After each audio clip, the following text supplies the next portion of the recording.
किसका, ठीक है, दैट इज़ इनफर्टिलिटी। और मोस्ट कंसर्न टॉपिक है आज के मार्केट में। क्यों? पहले तुम जब छोटे थे, जब हम छोटे थे तो या फिर उस टाइम पे इनफर्टिलिटी सेंटर्स इतना नहीं हुआ करते थे। आज जगह जगह में, शहर शहर में इनफर्टिलिटी सेंटर्स हो गए हैं। उसका बहुत बड़ा रीज़न क्या है? लाइफस्टाइल हमारा हैम्पर हो रहा है, इसीलिए इनफर्टिलिटी आ रहा है, वेदर इन अ मेल और female. That is like smoking, bad lifestyle, sleeping habits, junk foods, ये सब अल्टीमेटली कॉरस्पॉन्ड कर रहे हैं किस चीज़ के लिए? इनफर्टिलिटी के लिए।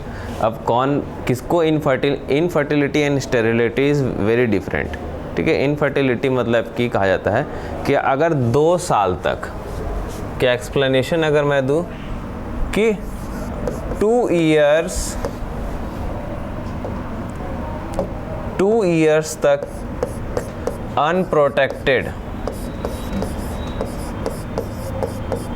अनप्रोटेक्टेड प्रैक्टिस के बाद भी अगर कोई कपल कंसीव नहीं कर पा रहा है,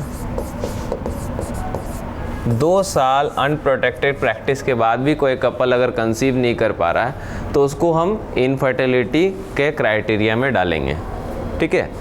2 इयर्स ऑफ अनप्रोटेक्टेड प्रैक्टिसेस और कोहैबिशन, बहुत सारा वर्ड है, कोहैबिशन, इन सब के बाद हम क्या कहेंगे? उसको इनफर्टिलिटी के क्राइटेरिया में डालेंगे। उसका बहुत सारा रीजन्स हो सकता है। कपल अगर इनफर्टाइल है तो उसका बहुत सारा रीजन हो सकता है। एक तो जो अपन डिस्कस कर रहे, जैसे मान लो फिजिकल रीजन है, फिजिकली कोई प्रॉब्लम है तो अगर हो रहा है, ठीक है। कंजेनाइटल रीजन है, बचपन से ही उसको ऐसा कोई दिक्कत है, मुलेरियन एजेनेसिस या ऐसा कोई दिक्कत है, या नहीं तो कोई डिजीज़ है उसको, that is cervical infertility, vaginismus, male में कोई अगर प्रॉब्लम है, कोई अगर डिजीज़ है, या नहीं तो अगर मान लो कोई ऐसा है कपल है जो भी ट्राई कर रहा है और कुछ ऐसा ड्रग्स पे है जो उसको स्पर्म काउंट को या oogenesis को या इम्प्लांटेशन को इनहिबिट कर रहा है, तो क्या रीजन हो सकता है? ड्रग्स रीजन हो सकता है।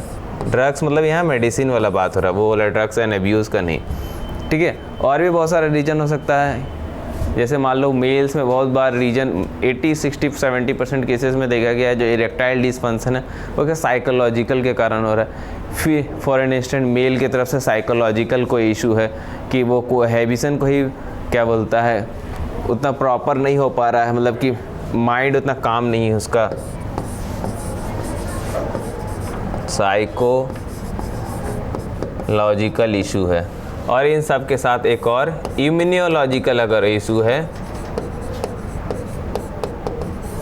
तो ये सब क्या रीजन बनता है, और भी बहुत सारा है, ये सब रीजन बनता है क्या? इनफर्टिलिटी के लिए। और इन्हीं के लिए क्या बनाया गया है? इनफर्टिलिटी सेंटर्स बनाया गया है, जिनमें हम कोशिश कर सकते हैं बेबी कंसीव करने का, जो प्रोसीड्योर को, ठीक है। आगे देखते हैं। मोस्ट ऑफनली जो देखा गया है वो रीजन किन में रहता है? मेल्स में रहता है। उसका बहुत सारे रीजन है। लाइफस्टाइल एक बहुत बड़ा रीजन है इसका, स्मोकिंग अल्टीमेटली स्पर्मेटोजेनेसिस। इसमें कई सारे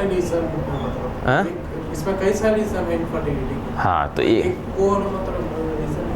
कोर रीजन तो बताया मेल, और मेल में जो कोर रीजन आ रहा है वो आज का है लाइफस्टाइल में अभी अगर ब्रॉड देखा जाए तो स्मोकर्स, ठीक है। स्मोकिंग अल्टीमेटली हार्मफुल होता है स्पर्मेटोजेनेसिस के लिए। अगर स्पर्मेटोजेनेसिस ही नहीं होगा तो कैसे होगा? तो क्या रीजन लिखूं यहाँ पे? मेल। जो most common reason find out किया गया है वो मेल। ऐसा नहीं है कि फीमेल में नहीं हो, फीमेल के रीजन से नहीं हो, मोस्ट कॉमनली या मोस्ट ऑफनली जो रीजन है वो मेल का है। तो अगर मेल कपल या मेल और फीमेल, अब दोनों के हिसाब से बात करते हैं, मेल और फीमेल गायनेकोलॉजिस्ट के पास गया, उसको प्रॉब्लम है, तो क्या किया जाएगा? पहले डायग्नोसिस किया जाएगा, पहले देखा जाएगा एक्चुअली क्या रीजन है, ठीक है। प्रॉपर डायग्नोसिस हो गया, अब क्या करेगा डॉक्टर? डायरेक्ट ART कर देगा क्या? नहीं, डायरेक्ट ART नहीं करेंगे, पहले हम मेडिसिन स्टार्ट करेंगे, ठीक है। अगर मेल में मान लो ओलिगोस्पर्मिया है या फिर ऐसा कोई रीजन है स्पर्म काउंट का, मैं तो हम कोशिश करेंगे ना मेडिसिनल थेरेपी से स्पर्म काउंट बढ़ जाए, या फिर ओवम उसका रिलीज नहीं वाला है तो हम उसको मेडिसिन दे के क्लोरोफिल्म सिट्रेट इंजेक्शन दे के कोशिश करेंगे उसका ओवेरियन रिलीज हो जाए। अगर इन सब के कोशिश के बाद भी अगर स्टिल इट परसिस्ट, अगर अभी भी इनफर्टिलिटी, अभी भी कंसीव नहीं हुआ है, तब हम जाएंगे किसकी ओर, ART, that is assisted reproductive technique.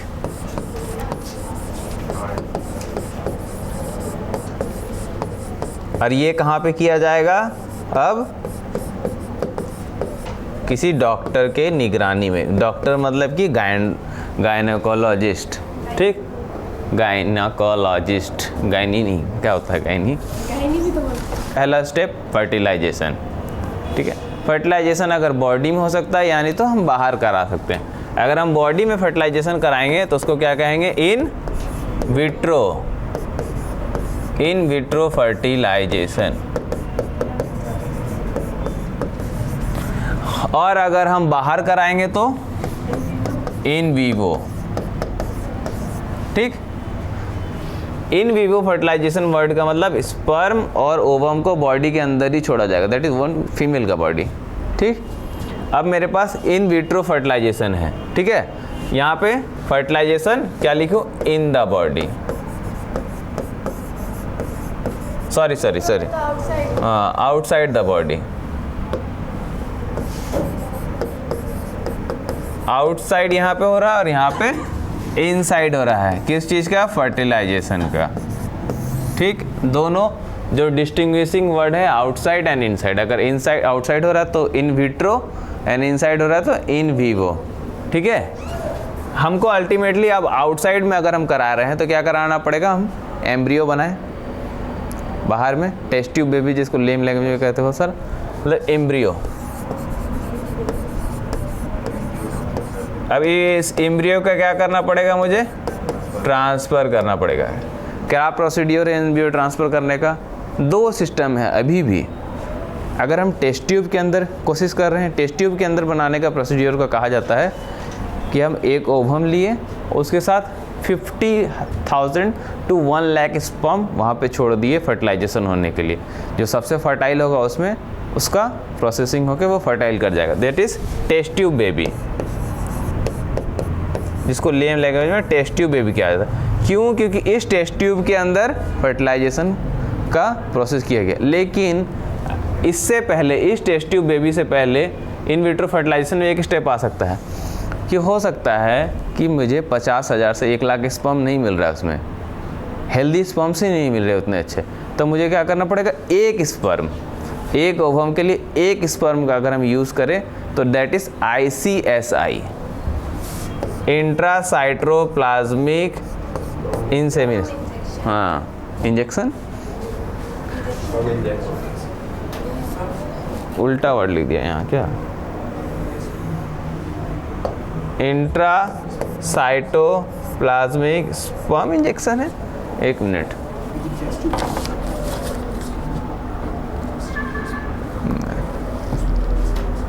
NCERT देख लूँ ना मैं यार थोड़ा।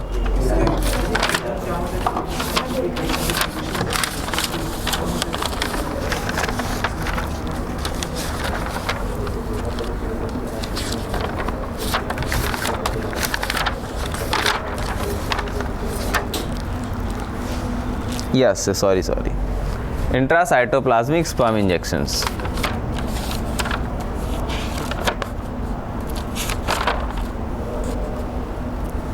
ठीक, ICSI, दैट इज ICSI करेंगे मतलब इंट्रासाइटोप्लाज्मिक स्पर्म इंजेक्शंस।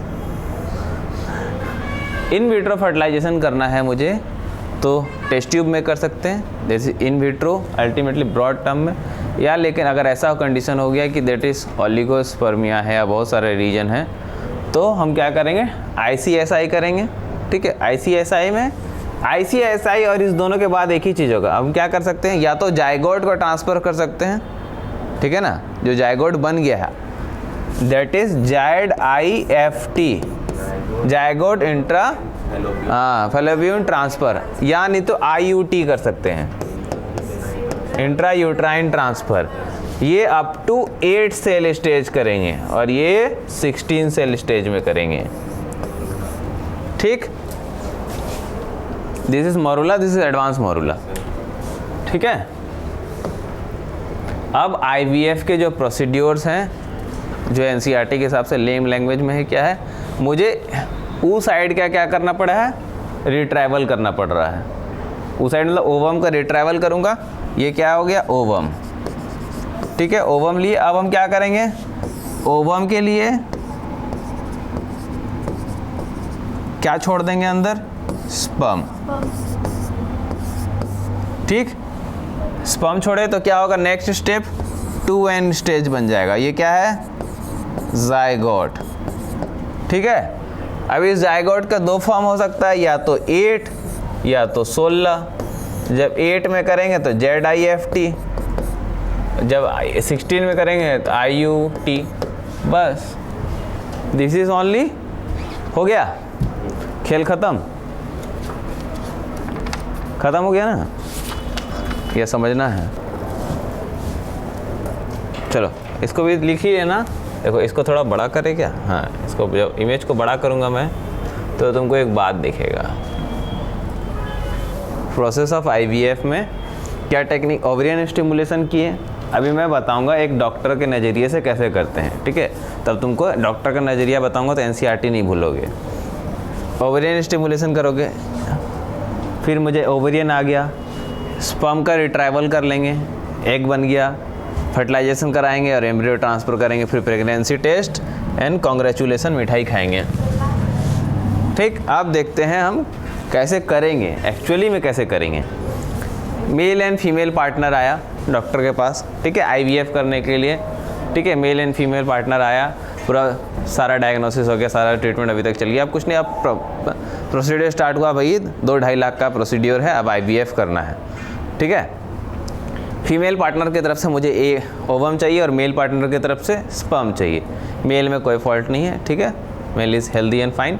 तो हम फीमेल का पार्ट देख रहे हैं मोस्टली। तो फीमेल की तरफ से क्या होगा, फीमेल पार्टनर आई, डायग्नोसिस हो गया, पूरा सेटअप हो गया कि IVF करना है, तो उसको इंजेक्शन दिया जाएगा। ठीक है, दैट इज़ अरे बड़ा कर लूँ क्या, HCG का इंजेक्शन दिया जाएगा, ह्यूमन क्रोनिक गोनाडोट्रोपिन इंजेक्शन। ठीक है, अब गोनाडोट्रोपिन है तो गोनेट्स में जाएगा, स्टिमुलेशन करेगा।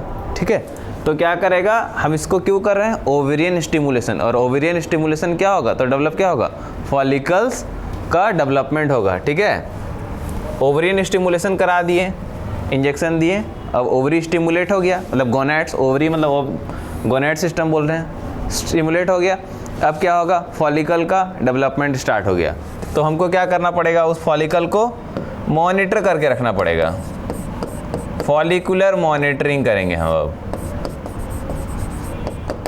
ठीक है, फॉलिकुलर मॉनिटरिंग करेंगे किससे, डे 10 ऑनवर्ड। ये साइकिल का स्टार्ट होने का कहानी है। ठीक है, साइकिल स्टार्ट हुआ, इंजेक्शन पड़ा उसको, अब ओवरियन स्टिमुलेशन हुआ, फॉलिकुलर मॉनिटरिंग कराया डॉक्टर। अब क्या करेगा, उसके बाद डे 10 के बाद उसको फिर से इंजेक्शन पड़ेगा, आइदर गो फॉर इंजेक्शन और क्लोमिफेन सिट्रेट टैबलेट्स है। ठीक है, फिर से उसको इंजेक्शन देंगे HCG का। ठीक है, अब HCG का हार्मोन देंगे तो फिर गोनाडोट्रोपिन। अब हम क्या करेंगे, मेरे पास इस सेकेंड इंजेक्शन के पास 32 से 36 घंटा का समय है एग रिट्रेवल करने का, ओवम को रिट्राइव करने का। ठीक है, तो ओवम रिट्रेवल का जो प्रोसीड्योर है 32 से 36 आवर्स के बीच में ओवम रिट्रेवल करें। तो हम कैसे कर सकते हैं ovum retrieval, ultrasonography guided, USG guided. हम क्या करेंगे, वजाइना से एक ट्रांसड्यूसर डालेंगे और यहाँ पे क्या है, अल्ट्रासोनोग्राफी सिस्टम लगा हुआ है, ये पूरा को फ्लूइड को क्या सक करेगा और इसमें डाल देगा। ठीक है, आ गया यहाँ पे मेरा ओवम,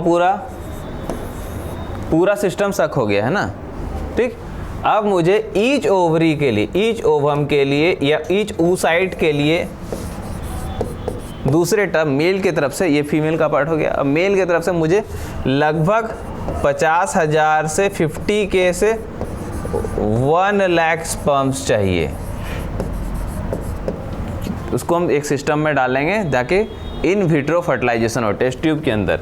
और ऐसा नहीं है कि आज दे दिए कोई दिक्कत नहीं, 18 घंटा का ही समय है मेरे पास, 18 आवर्स का समय है।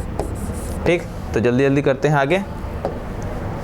अब क्या हो गया, अब हम फीमेल के तरफ से ओवम डाले इसमें एक, और मेल के तरफ से स्पर्म यहाँ डालें। ठीक है, क्या होगा वहाँ पे फर्टिलाइजेशन होगा। इस फर्टिलाइजेशन के प्रोसेस में क्या स्टार्ट होगा, सबसे पहले एक्रोजोमल रिएक्शन स्टार्ट होगा। ठीक है, एक्रोजोमल रिएक्शन स्टार्ट होगा, वो अपना काम करेगा। जब एक्रोसोम स्टार्ट करेगा तो जेना पेलिसिडा को क्या करेगा, डिसइंटीग्रेट कर देगा। जेना पेलिसिडा रिएक्शन होगा, कॉर्टिकल्स रिलीज होगा एंड फिर फर्टिलाइजेशन हो जाएगा। ठीक है, अब मुझे कैसे पता चलेगा भाई फर्टिलाइजेशन हुआ है नहीं हुआ है, कैसे पता करोगे फर्टिलाइजेशन हुआ है या नहीं हुआ है? इतना आसान रहता तो आफ्टर, अच्छा तुम माइक्रोस्कोप से भी देख लिए तो तुमको कैसे पता चलेगा वो जायगोट बना है या नहीं बना है? आफ्टर 18 आवर्स, 18 घंटे के बाद हम उम्मीद है कि फर्टिलाइजेशन हो गया होगा। ठीक है, अब फर्टिलाइजेशन हो गया होगा तो हमको क्या करना है, चेक करना है एक बार कि एक्चुअल में हुआ है या नहीं हुआ है। ठीक है, तो चेक करने का क्या तरीका है, मैं क्या बोला, जो ओवम होता है वो सेकेंडरी oocyte होता है, और सेकेंडरी oocyte अपने साथ क्या रिलीज करेगा फर्टिलाइजेशन के बाद, secondary polar body. Secondary oocyte जब फर्टिलाइज हो गया होगा तो क्या रिलीज करेगा, सेकेंडरी पोलर बॉडी। अब इस सेकेंडरी पोलर बॉडी को देख के डॉक्टर समझ जाते हैं कि हाँ फर्टिलाइजेशन हो गया है, या नहीं तो मेल और फीमेल प्रोन्यूक्लियस अगर फ्यूज़ हो गया है एक स्टेट में तो भी हम समझ जाएंगे जायगोट बन गया है। ठीक है, अब जायगोट बन गया, अब क्या करेंगे आगे, अब हमको क्या करना है, एम्ब्रियो का जो एम्ब्रियो बन गया उसको ट्रांसफ़र करना है, सीधे सी बात है। तो ट्रांसफ़र कहाँ पे करेंगे अब, इन विट्रो में, और कैसे करेंगे, तो ये देखो this is USG ultrasonography, transducer लगाएंगे, ये ट्रांसड्यूसर है अल्ट्रासोनोग्राफी का। ठीक है, ये कैथेटर लिए हैं अपन एक, और इसको ये जो यहाँ से पुश करेंगे, ये जो फंडस है इस फंडस के 2 सेंटीमीटर बिलो छोड़ देंगे। ठीक, 2 सेंटीमीटर बिलो इस फंडस में ले जाकर छोड़ देंगे, क्या हो जाएगा, फर्टिलाइजेशन। फिर क्या होगा, good news, all to go. अब मिठाई बटेगा, कहानी होगा। ठीक, चलो समझ गए, नवनीत को थोड़ा कन्फ्यूजन हो गया, सुन लो भाई फिर से।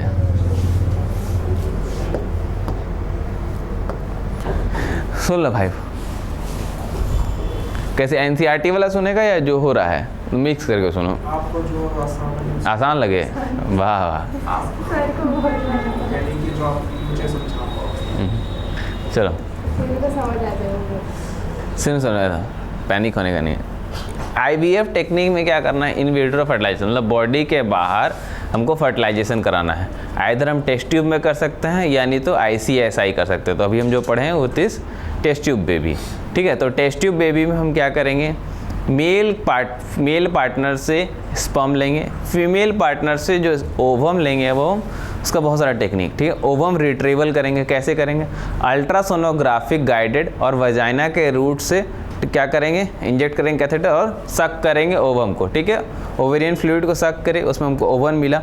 एक ओवम मतलब एक सेकेंडरी oocyte के लिए मुझे 50,000 से 1 लाख हेल्दी स्पर्म चाहिए, ये मिल गया। ठीक है, उसको पेट्री डिश में डाला गया, फर्टिलाइजेशन कराया गया टेस्ट ट्यूब के अंदर। अब टेस्ट ट्यूब को क्या, एम्ब्रियो बन गया, चेक हो गया, सेकेंडरी पोलर बॉडी बन गया। अब उसको क्या करना है, हमको वापस इम्प्लांट करना है फीमेल की बॉडी में। तो उसके लिए क्या करना है, फिर अल्ट्रासोनोग्राफिक गाइडेड हम क्या करेंगे, एक सिस्टम तैयार करेंगे और उसको 2 centimetre below the fundus implant कर देंगे। अब हम ओवेरियन स्टिमुलेशन कैसे कराएंगे, तो उसके लिए हम इंजेक्शन देंगे सबसे पहले उसको ह्यूमन गोनाडोट्रोपिन का, या फिर हम टैबलेट्स दे सकते हैं इसको क्लोमिफेम सिट्रेट का। उसके बाद 10 डे से मॉनिटर करेंगे, 10 डे ऑनवर्ड्स क्या होगा, ओवेरियन स्टिमुलेशन बढ़ जाएगा। तो हम क्या करेंगे, फिर उसको इंजेक्शन देंगे SCG का 32 to 36 आवर बिफोर, और फिर ओवरियन रिलीज, ओवम रिलीज से पहले क्या है ना, जब ओवरियन स्टिमुलेशन बढ़ जाए और फिर एग को रिट्राइव कर देंगे। ठीक है, इस पूरा प्रोसेस को IVF कहते हैं, सिंपल। मिनिमम कॉस्ट क्या होती है? 2.5 लाख से 3 लाख। मिनिमम कॉस्ट डिपेंड करता है कि कितना एडवांस प्रोसीड्योर करना है। सर एडवांस में तो प्रोसेस तो सेम है। कहाँ प्रोसेस सेम हो, अगर IVF करेंगे तो 2 लाख। अब इसी के आगे अगर हमको दिख रहा है कि मेल में फीमेल में दिक्कत आ रहा था मोस्टली IVF में, ठीक है, मेल तो हेल्दी है, अभी कोई दिक्कत नहीं, लेकिन आपको पता चला फीमेल की तरफ से दिक्कत है, मेल की तरफ से भी दिक्कत है। ठीक है, फीमेल की तरफ से भी प्रॉब्लम है, मेल की तरफ से भी प्रॉब्लम है, तो IVF अकेला नहीं कर सकते ये वाला पार्ट, टेस्ट ट्यूब वाला पार्ट। अब मुझे ICSI करना पड़ेगा परफॉर्म उस कपल में। अगर हम को सिर्फ मेल की तरफ, फीमेल की तरफ से मुझे प्रॉब्लम दिख रहा तो मैं टेस्ट ट्यूब वाला काम करता, लेकिन अभी मेल हेल्दी नहीं है, मेल भी मतलब कि उस इनफर्टिलिटी के क्राइटेरिया में एक तरह से आ गया है, तो मुझे सेकेंड प्रोसीड्योर परफॉर्म करना पड़ेगा ये, सॉरी हाँ, ICSI, इंट्रासाइटोप्लाज्मिक स्पर्म इंजेक्शंस। बताते हैं अभी, इंट्रासाइटोप्लाज्मिक स्पर्म इंजेक्शन। अब ये प्रोसीड्योर करने के लिए तुमको समझ में आ रहा होगा और ज़्यादा कॉम्प्लेक्सिटी है और ज़्यादा कॉस्टली प्रोसीड्योर हो जाएगा, तो ये 5 लाख का प्रोसीड्योर बन जाएगा, 4 से 5 लाख का। कैसे, इसमें क्या करना पड़ेगा मुझे, देखो पहले समझ लो फिर क्वेश्चन। इसमें क्या करना पड़ेगा, साइटोप्लाज्मिक स्पर्म ट्रांसफ़र में पूरा प्रोसेस जो है एग रिट्राइवल तक का सब सेम रहेगा, लेकिन हम क्या करते थे, फर्टिलाइजेशन के लिए एक टेस्ट ट्यूब में ओवम और स्पर्म को छोड़ देते थे, और ये स्पर्म का काउंट था 50,000 से 1 लाख। ठीक है, लेकिन ये चीज़ हो नहीं सकता क्योंकि स्पर्म उसका उतना हेल्दी नहीं है, तो मुझे क्या करना पड़ेगा, एक स्पर्म को चुनना पड़ेगा। एक स्पर्म को हम इंजेक्शन से ले जाके ओवम के साइटोप्लाज्म में छोड़ देंगे, इसीलिए बन गया ना नाम, हाँ यस सर। ठीक। ये अब हम इसको करेंगे क्यों, इसका दोनों रीजन हो सकता है, ठीक है। इसको करेंगे क्यों, ICS को करेंगे क्यों, मोस्टली ये तो मेल का है, तो मेल की तरफ से सारा रीजन है, दैट इज ओलिगोस्पर्मिया। ओलिगोस्पर्मिया मतलब मेल का जो स्पर्म काउंट है वो 5 मिलियन से भी कम है प्रति ml। 1 ml ऑफ स्पर्म में 5 मिलियन से कम स्पर्म है, तब हमको करना पड़े। या नहीं तो दूसरा रीजन हो सकता है एजोस्पर्मिया। एजोस्पर्मिया मतलब उसका जो सीमेन है उसमें स्पर्म ही नहीं है, नेग्लिजिबल है, ठीक है। या नहीं तो तीसरा रीजन हो सकता है एस्थीनोस्पर्मिया।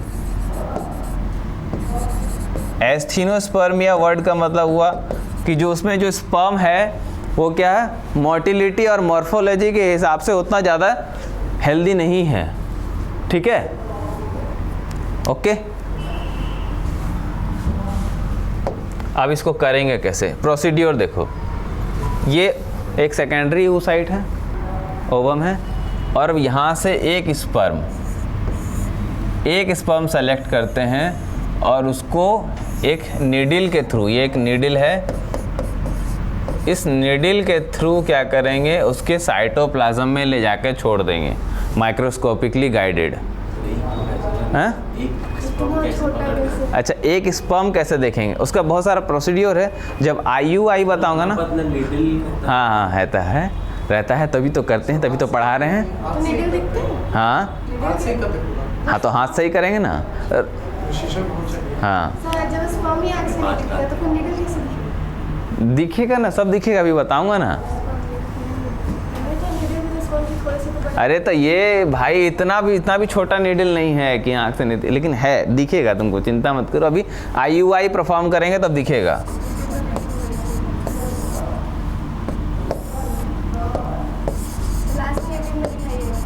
ठीक, ये नीडल है, इसको साइटोप्लाज्म में ले जाके इंजेक्ट कर दिए। ठीक, अभी इन विट्रो दूसरा टॉपिक है तो बताते हैं, पहले इसको लिख लो।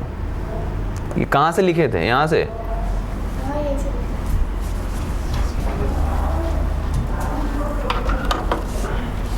हमको ले जाके कहाँ पे छोड़ेंगे, यूट्रस में छोड़ेंगे, ठीक है। That is IUI. ये ओपीडी में हो जाता है, नॉर्मल डे केयर प्रोसीड्योर है 1 दिन का, ठीक। इसको देखते हैं। इसमें वो सर्विकल वैजाइनल एरिया में कुछ फॉल्ट रहता है। हाँ एग्जैक्टली। रीजन्स रखें हैं क्या हम? हाँ रीजन्स है, चलो तुम पहले रीजन्स ही देख लो। क्यों करेंगे हम आईयूआई, ठीक है, इंट्रा यूट्राइन इंसेमिनेशन क्यों करेंगे? उसके लिए क्या हो सकता है? फीमेल पार्टनर में सर्वाइकल इनफर्टिलिटी है, जो सर्वाइकल रीजन है, वजाना के बाद क्या है? सर्विक्स, सर्विक्स के बाद यूट्रस, सर्वाइकल इनफर्टिलिटी है, तब हम आईयूआई करेंगे, ठीक है। मोस्टली हम आईयूआई मेल की वजह से करते हैं, लेकिन यहाँ सारे कुछ पढ़ लो। या नहीं तो फीमेल पार्टनर के साथ क्या है? वजाइनिस्मस, मतलब कि वजाइना का जो वॉल, वजाइना क्या होता है? उसका कॉन्ट्रैक्ट रहता है, ओपन ही नहीं रहता है, तो इंटरकोर्स ही नहीं कर सकते। अब इंटरकोर्स नहीं कर सकते तो कैसे करेंगे परफॉर्मेंस, मतलब कंसीव कैसे करेंगे? बहुत सारे फीमेल्स में क्या होता है? वजाइना कॉन्ट्रैक्ट नहीं होता है, ठीक है। अब तीसरा, अगर मेरे पास कोई अनएक्सप्लेन्ड इनफर्टिलिटी है, अनएक्सप्लेन्ड मतलब उसका रीजन नहीं मिल रहा है, हमको दिख रहा है कि यूट्राइन का वॉल भी हेल्दी है, फैलोपियन ट्यूब भी हेल्दी है, सब कुछ दिख रहा है, लेकिन पता नहीं चल रहा है कि क्या रीजन है, तब भी हम आईयूआई कर देते हैं, ठीक है। या नहीं तो मेल्स तो रीजन है ही हमेशा से, हर चीज़ के में गलती किसका है? मेल्स का, ठीक है। मेल्स में बहुत सारा रीजन है, दैट इज़ ओलिगोस्पर्मिया हो सकता है, ठीक है, स्पर्म काउंट कम है। या नहीं तो इरेक्टाइल डिसफंक्शन का जो इशू है, पेनिस का इरेक्शन नहीं आता है प्रॉपर, यानी तो स्पर्म का काउंट क्या है? अब पेनिस का मोस्टली जो वजाइना वाला एआई करते हैं वो क्या करते हैं? ईडी के कारण करते हैं, लेकिन अब हम ईडी करने ही, जब हम आर्टिफिशियल इंसेमिनेशन करने ही वाले हैं तो 5-10 हज़ार और लगा के आईयूआई ये वाला परफॉर्मेंस करते हैं। स्पर्म काउंट भी कभी, जब किसी में ईडी का दिक्कत है तो मोस्टली उसमें स्पर्म काउंट का फॉल्ट होगा ही होगा, ठीक। देखो भाई, आईयूआई इंट्रा यूट्राइन इंसेमिनेशन,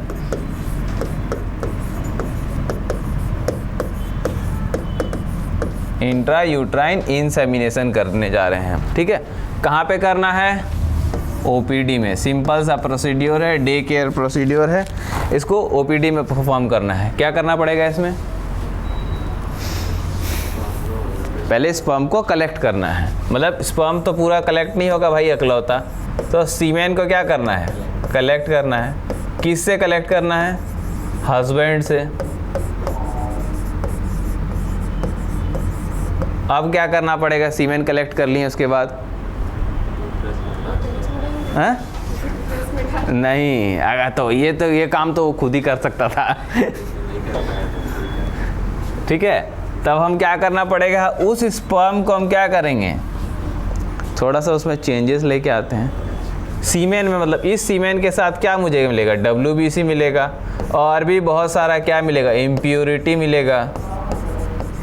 तो हम क्या कर सकते हैं? इसको पहले प्रोसेसिंग कर लेते हैं, इसको पहले प्रोसेसिंग कर लेते हैं। जिससे प्रोसेसिंग करते हैं उसको कहते हैं, उस मशीन को कहते हैं कासा। क्या करेंगे? इस सीमेन को लेंगे और सेंट्रीफ्यूगल मशीन में डालेंगे। सेंट्रीफ्यूगल मशीन देखे हो? हैं? ऐसे ऐसे घूमता है हाँ, 2000 RPM के आसपास उसको 12 मिनट तक घुमाएंगे। PCR हो जाएगा अल्टीमेटली एक तरह का, ठीक। अब उसके बाद क्या करेगा? उस टेस्ट ट्यूब के अंदर, इस टेस्ट ट्यूब में रहेगा, तो जो सबसे हेल्दी स्पर्म है वो ऊपर आ जाएगा, ठीक है। अब हम ऊपर से ड्रॉपलेट से एक बहुत, यहाँ इतना सारा मान लो लेवल है, और यहाँ से एक छोटा सा ड्रॉप से हम ले लिए। अब उसको हम देखेंगे मशीन के अंदर, जिस मशीन को कहते हैं कासा, कंप्यूटर असिस्टेड क्या? उसमें तो एक ही स्पर्म थोड़ी जाएगा। अरे तो बहुत सारा स्पर्म आया है, अभी देखते तो, अभी आईयूआई कर रहे हैं, फिर इसी में आगे बता देंगे ICSI स्पर्म को। हैं? CASA, computer assisted sperm analysis, बोला सर तुक्का पड़ गया। ठीक। Computer assisted sperm analysis. अब जब हम कंप्यूटर असिस्टेड स्पर्म एनालिसिस, अब मुझे ऐसा दिखेगा, लेकिन ये तो फोटो है, अब स्पर्म में हमको दिखेगा हाँ, ऐसा तैरता तैरता दिखेगा स्पर्म, तैरता तैरता, ये रे स्पर्म, उसके साथ बहुत सारा इम्प्योरिटीज़ है, तैरता तैरता स्पर्म दिखेगा। ठीक है, अब देखो यहाँ पे सब दिख रहा है, कंसंट्रेशन 13.03 मिलियन पर ml। ठीक है, मोटिलिटी 90%। अब इसमें भी हम सबसे हेल्दी स्पर्म सेलेक्ट करेंगे। इतने सारे में कैसे? हैं? इतने सारे में? वो ICSI के लिए, अभी हम IUI कर रहे हैं ना। अरे देखो, हम IUI मतलब इंट्रा यूट्राइन ट्रांसफ़र कर रहे हैं, इंसेमिनेशन कर रहे हैं, तो मुझे ऐसा थोड़ा ना एक स्पर्म डालना है। अब यूट्राइन में हम मतलब 1 ml मान लो हम इंजेक्ट करना है। ठीक है, तो 1 ml के लिए हम ये पूरा प्रोसेस बना लिए। उसका स्पर्म था, उसको हम पूरा लिक्विफाइड कर दिए, WBC हटा दिए, इम्प्योरिटीज़ हटा दिए, उसको पूरा सिस्टम से सेट कर दिए, उसमें भी सबसे हेल्दी स्पर्म निकाल के लेके आए और उसको फिर हम कासा में देखे, कंप्यूटर असिस्टेड सीमेन एनालिसिस। अब हमको दिखा कि हाँ ये भी बढ़िया है। इसको करने के लिए क्या करना पड़ेगा, उसको 3-4 दिन पहले बताना पड़ेगा आपको इजैकुलेशन, या 7-8 दिन पहले इजैकुलेशन प्रोसेस बंद करना पड़ेगा। स्पर्मेटोजेनेसिस प्रॉपर हुआ। ठीक है, अब हम क्या करेंगे, यहाँ पे स्पर्म का प्रोसेसिंग कर देंगे। 1 मिनट भाई,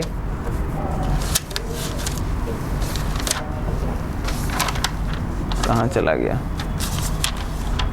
हाँ, कासा में जाके क्या करेंगे, स्पर्म प्रोसेसिंग। ये इस तरह का कासा क्या किया, स्पर्म का प्रोसेसिंग किया। क्यों? क्योंकि हमको सबसे ज़्यादा हेल्दी स्पर्म मिले। ठीक, मिल गया। अब उसके बाद हम क्या करेंगे, अरे फोटो कहाँ गया? फोटो नहीं है IUI का, चलो कुछ नहीं कर सकते, फोटो नहीं है तो। अब IUI क्या करेंगे अपन, उसको उस स्पर्म को जाके क्या करेंगे, यूट्रस में छोड़ देंगे। अब वहाँ पे नॉर्मल फर्टिलाइजेशन हो गया, बॉडी के अंदर फर्टिलाइजेशन हुआ, इसलिए इन विवो बोलेंगे। ठीक है, चलो रे भाई, IUI देख लो फिर से, क्राइटेरिया बता देते हैं। IUI करने का कुछ क्राइटेरिया है, ऐसा नहीं है कि आप सब में IUI कर सकते हैं। IUI करने के लिए क्या सबसे पहले फैक्ट है, जो प्रॉब्लम से हमेशा क्या बोला, मेल के साथ है। ठीक है, मेल का स्पर्म काउंट मिनिमम 10 मिलियन होना चाहिए प्रति ml से ज़्यादा, तभी हम IUI कर सकते हैं। अगर इससे नीचे रहा तो 5 मिलियन के आसपास, तो हमको ICSI करना पड़ेगा, है ना। 10 मिलियन से ज़्यादा है, या नहीं तो क्या करना, इसके लिए एक और फैक्टर है, मुझे LH हार्मोन का पीक पता होना चाहिए। ओव्यूलेशन के 2 दिन 1 दिन पहले डालेंगे तभी तो, है ना। तो क्या करना पड़ेगा, LH सर्च पे ले जाना पड़ेगा फीमेल को, तो इसलिए मुझे फीमेल को क्या खिलाना पड़ेगा, क्लोमिफेन सिट्रेट का टैबलेट खिलाना पड़ेगा, सुपर ओव्यूलेशन कराना पड़ेगा। ठीक, चलो एक और बार लॉन्ग टर्म में सुन लो भाई। IUI का, IUI करने के लिए जो मेन क्राइटेरिया है वो क्या रीजन होना चाहिए, मेल के तरफ से। मेल का स्पर्म काउंट 10 मिलियन से ऊपर होना चाहिए, तभी हम IUI परफॉर्म कर सकते हैं। उसका टेक्निक क्या है, हस्बैंड से स्पर्म सीमेन लिया गया, उस सीमेन को सेंट्रीफ्यूज कराया गया, क्योंकि उसमें WBC और इम्प्योरिटीज़ बहुत सारे हैं, उनको हटा दिया गया। ठीक है, उसको फिर जो टेस्ट ट्यूब है, टेस्ट ट्यूब के ऊपर का जो ड्रॉपलेट है उसको ले लिया गया, उस ड्रॉपलेट को कासा मशीन में डाला गया, कंप्यूटर असिस्टेड सीमेन एनालिसिस ऐसा दिखेगा, पूरा डिटेल आ जाएगा। ठीक है, अभी हम इस स्पर्म को वापस क्या करेंगे, LH सर्च ले जाकर क्लोमिफेन सिट्रेट टैबलेट के साथ सुपर ओव्यूलेशन कराएंगे और फीमेल के यूट्रस में डाल देंगे। तो उसके बाद क्या होगा, गुड न्यूज़, नुनू आ गया, घर में बच्चा आ गया, अल्लाह। ठीक है, लास्ट वर्ड है zygote intrafallopian tube transfer. Zygote ZIFT तो बता दिए, जिफ्टी तो है। ठीक है, यहाँ मैं क्या बताया, बहुत सारे फीमेल्स में क्या होता है, मुलेरियन एजेनेसिस हो जाता है। मुलेरियन एजेनेसिस मतलब कि ओवम का वैसा रिलीज नहीं आ रहा है, तो हमको क्या करना पड़ेगा, ओवम को सेम IVF की तरह जो फर्स्ट प्रोसीड्यूर है, ओवम को रिट्रैक्ट करना पड़ेगा, लेकिन और स्पर्म को भी लेंगे, या स्पर्म को नॉर्मल प्रोसीड्यूर्स में भी कर सकते हैं, लेकिन मोस्टली कर देते हैं IUI। ठीक है, क्या करना पड़ेगा इसमें, जाइगोट इसमें जो फर्टिलाइजेशन है वो लैब के अंदर नहीं होगा, बॉडी के अंदर होगा, समझे? बस एक पेज बचा। यानी तो एक और पार्ट कर सकते हैं, देखो इसमें ओवम को लिए प्लस हम एक स्पर्म लिए या हेल्दी स्पर्म लिए, उसको एक कैथेटर के साथ क्या किए, फैलोपियन ट्यूब में ट्रांसफ़र कर दी और वहाँ पे फर्टिलाइजेशन हो गया। तो zygote intra fallopian tube transfer word बन गया, लेकिन है तो जाइगोट नहीं है, गैमीट है एक तरह के। या नहीं तो ऐसा कर सकते हैं हम, इसमें हाइब्रिड टेक्निक यूज़ कर सकते हैं। देखो टेस्ट ट्यूब के अंदर जाइगोट बन गया 2n स्टेज, अब इसको यहाँ डाल दिए फैलोपियन ट्यूब में, अब सही वर्ड बन रहा है, हैं? नहीं है समझ। अगर हम देखो, अगर हम सिर्फ ओवम और स्पर्म को कहीं डालें, ठीक है, तो जो गिफ्ट होता है, जो gamete intra fallopian tube transfer होता है, उसमें उसका 2 टेक्निक है, मेल की तरफ से, फीमेल की तरफ से, ठीक है। तो मेल की तरफ से जो कर रहे हैं वो IUI है, लेकिन अगर मेल और फीमेल पार्टनर दोनों को इंक्लूड कर दें हम, और ओवम और स्पर्म को कैथेटर के साथ एक कैथेटर के हेल्प से फैलोपियन ट्यूब में ट्रांसफ़र कर दिए, तो क्या बन जाएगा, गिफ्ट बन जाएगा, ठीक है। लेकिन क्या किए हम, फर्टिलाइजेशन बाहर कराए और उसको 2n स्टेज में ही, मतलब ये जब जाइगोट था, जाइगोट 2n स्टेज हो गया, तभी उसको फैलोपियन कैथेटर के हेल्प से फैलोपियन ट्यूब में ट्रांसफ़र कर दिए, तो वो जिफ्ट बन जाएगा। तो ये एक तरह का हाइब्रिड टेक्निक हो गया, है ना।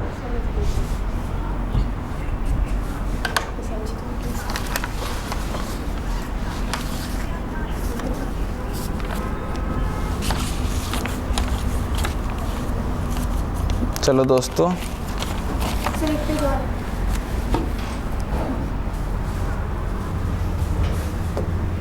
कुछ नहीं है, कैमरा